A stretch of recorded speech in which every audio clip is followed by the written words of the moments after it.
दिनैनि गुबै टपिकआनो जाहैबाय जोंहा फेसबुक क्रिएटर मैदेर सबि आलु बिथांमोना दिनै नांज्लायदों हग्राजुलि स्टेशनाव फारसेथिं जोंहा बिपिएफनि दैदेनगिरिफ्रा मा बाथ्रा बुंखो नोंथांमोना नायलांदो।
Dale, te sigo bisa dari sini berarti.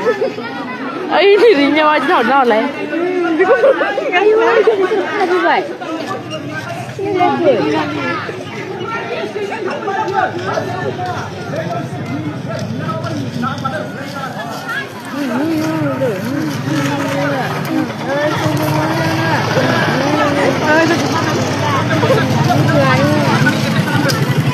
Ay, pindah kan ya?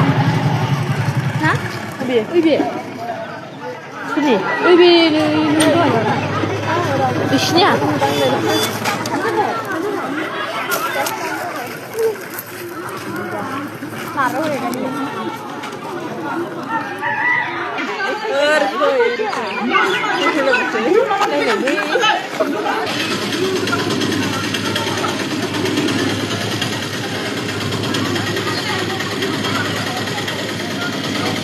जोंहा बावखुंग्रि फेस्टिभेला थांनाय 2013 सननिफ्राय जागायजेनदों आरो जागाय दिनैसिमबो जागायबाय थादों आरो गाबोननिफ्राय जिहेतु गाबोन 12 तारिख गाबोन जोंहा बिटिसिनि मानगोनां चिफ मानगोनां हाग्रामा महिलारि बिथाङा फैगोन आरो मेन पेन्डेलखौ बिथाङा अपेन खालामगोन आरो बे दिननिफ्राय जागायजेननानै फिरफिला बिरहोगोन आरो 13 तारिखआव जोंहा खारनाय हाजो गाखोनायाव खारनाय कम्पिटिसन बे जागोन आरो बे कम्पिटिसनाव फार्स्ट प्राइज हिसाबै 50,000 मोनगोन बेनिफ्राय 13 तारिखआव आरो जोंहा मोसानाय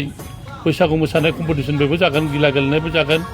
खमलायनायबो जागोन दंफां बुखुनायबो जागोन बेफोर जाहैबाय जोंनि स्पेसियेल एजेन्डा बेजों लोगोसे गोबां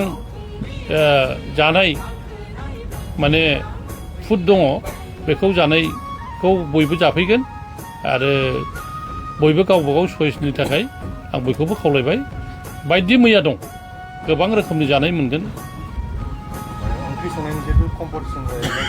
जोङो देग्लाय लानो हायाखै ओंख्रि संनायनि कम्पिटिसनखौ जों देग्लाय लानो हायाखै खारन गेजेराव बिसायख'थि थाबाय नालाय बे बिसायख'थिनि थाखाय जों बे एजेन्डाखौ जों गारनांदों आसा खालामदों फैबाय थानाय बोसोरफ्राव जोङो 10 तारिखनिफ्राय खालामगोन जिहेतु सानथामा जोंनि थाखाय खम जादों जों 10 तारिखनिफ्राय खालामनो सेस्था खालामदों बेखौ जोङो बिटिसि काउन्सिलाव रायज्लायनानै जोङो थिग खालामलायगोन नेचारेलिथ' ओरैनो दासिमथ' फैगासिनो दं आङो कयेकथा दखानदारा खोन्थादों सार देग्लाय 35-40 लाब मोनबाय होननानै थारमाने मानसिफ्रा फैदों आरो जादों आरो हाजो गाखोदों दिनैथ' नुबाय जोंहा मानगोनां आगोलनि डेपुटि चिफ खाम्फा बरगयारिया बिथाङा फेमिलि लानानै गाखोदों बिथांजों लोगोसे गोबां मानसि हाजो गोजौआव दंहैयो बयबो गाखोदों आरो बयबो गाखोनानै गावखौनो माने बावखुंग्रिनि सासे हिर'इन माने मोजां देहा थानायखौ बिथांमोना फोरमायदों आरो बावखुंग्रिनि जिहेतु मिनिं बेखौ मोनथिनो बयबो लुबैदों थांलाय फैलायनो जों बिदि होआखै जिहेतु बावहाय गोदो गोदायनिफ्रायनो जों उन्दैनिफ्रायनो नुबोदों जिहेतु आं बे जायगानिनो मानसि बावहाय ट्रेन्सपर्टेसननि बिदि थांलाय फैलाय होआ खिन्थु बेखौ ट्राफिकआ खालामगोन बेखौ गाबोननिफ्राय खालामसिगोन बबेजों ओंखारो देग्लाय लामा गोदानजों मोनबाय जोंहा राबा बेलगुरिजों थांनाय खाथ्रासाजों ओंखारनाय बालुजराजों ओंखारनाय लामा मोजां दोंसे जों मोनबावबाय आरो हाजो साजों दाउखिबारि औवाबारियावबो थांनो मोजां लामाजोंनो थांनो हाबाय बेखौबो जों लामाखौ बेखेवनो हाबाय आरो ट्राफिकआ एथ' प्रब्लेम जानाय नङा दा मोनसे जाहैबाय बावखुंग्रिया दा नेसनेल फेस्टिभेलखौनो होनजायोसै नाथाय बे लामा क'क्राझार टाउननिफ्राय फैनाय दिनैसिम बे लामाफोरखौहाय गुवार फेहेरनायनि जेबो माबायदियै राहा लादों लामायाथ' जाबाय सौरायखेलानिफ्रायबो लामाया गिदिर जाबाय आरो मोनसेया जाहैबाय औवाबारि आरो औवाबारि जोंहा आदर्श स्कुलनि लामायाबो मोजां जाबाय आरो जों बानायगासिनो दं जिहेतु थुरिबारि बान्दोगुरि जे क्रसिं बे लामायाबो ब्रिज जाबाय माने मोजाङैनो प्रब्लेम जानाय नंला आरो डिसिप्लिननि बेलायावथ' डिसिप्लिनानो जाखायो लोंनाय जानायाथ' दङ जिहेतु फेस्टिभेल नालाय बयबो रंजानो फैयो मोनाजासे रंजायो आरो बाहाय फुरथि खालामो होननानै बयबो फैयो आरो बावखुंग्रिया जिहेतु हिस्ट्रिकेल जिहेतु गावखौनो बावनाय अन्थाइ थाफायाव बावनानै राजखुंग्रिया गावखौनो जिउ फोजोबना लानाय बे जिउ फोजोबना लानाय राजखुंग्रिखौ फोजाखांनो आरो इयुनाव बावखुंग्रिनि आइजो बादि जों मोनफिननो थाखाय बयबो रंजा बाजा बाहाय रंजाफैयो आरो फोजाखांफैयो मोनसेया जादों गावसोरनाय बे बोसोरावहाय बुंबाय थादों बे बेवहाय प्लास्टिक बथल माबा लानानै थाङो ओमफ्राय गोजौआवहाय बे गारबोयो दा बे जिनिसा मोनसे इनभारनमेन्टनि थाखाय बिराद मोनसे टक्सिक जानानै दङ दा बे जिनिसखौ जाहाथे प्लास्टिकखौहाय गोजौआवहाय गारबोआ एबा इनभारनमेन्टआ गाज्रि जाया बेनि सायावहाय माबायदि राहा लागोन आवगायावथ' बिदि जाखायाखै बे थांनाय 5 बोसोराव गभर्नमेन्ट दंमोन बिथांमोना साफा खालामाखै आंबो रिपर्ट मोनदों जोंहा अलरेडि बेनि थाखाय जोङो मिउनिसिपालिटिखौ दोनखाबाय आरो बथल प्लास्टिक बेखौ बुथुमनो थाखाय जोंहा मानसि दोनखानाय जाबाय खुनु हाजो सायाव जोङो प्लास्टिक बथल सानसेनि उनावनो जों फोजोबगोन सेस्था खालामदों आरो बयखौबो जोङो एवारनेस खालामदों जाहाथे प्लास्टिकफोरखौ जथे मथे गारा जोंहा पिन पइन्ट होखानाय दङ बेफोराव बथलफोरखौ गारो आरो जिहेतु एनभायरनमेन्टआ मोजां थानांगौ बे हिसाबै जोङो गासैखौबो खावलायदों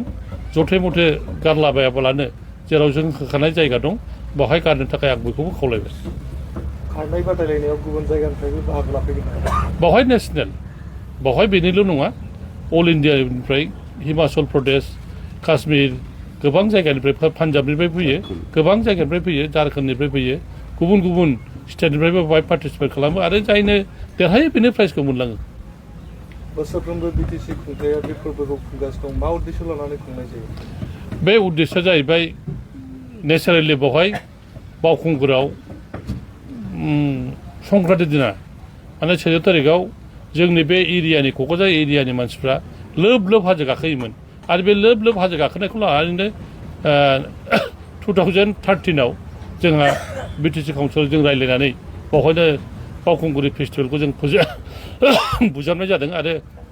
दिनैसिम सोलिगासिनो दं अब्ला मानव गेदेर रायजोफोर नोंथांमोना नुबाय खोनाबाय बुजिबाय दा नोंथांमोना बिनि बेलायाव मा कमेन्ट खालामहरो नोंथांमोननि गोसो सिंनि साननायखौ कमेन्टनि गेजेरजों फोरमायहर थारैनो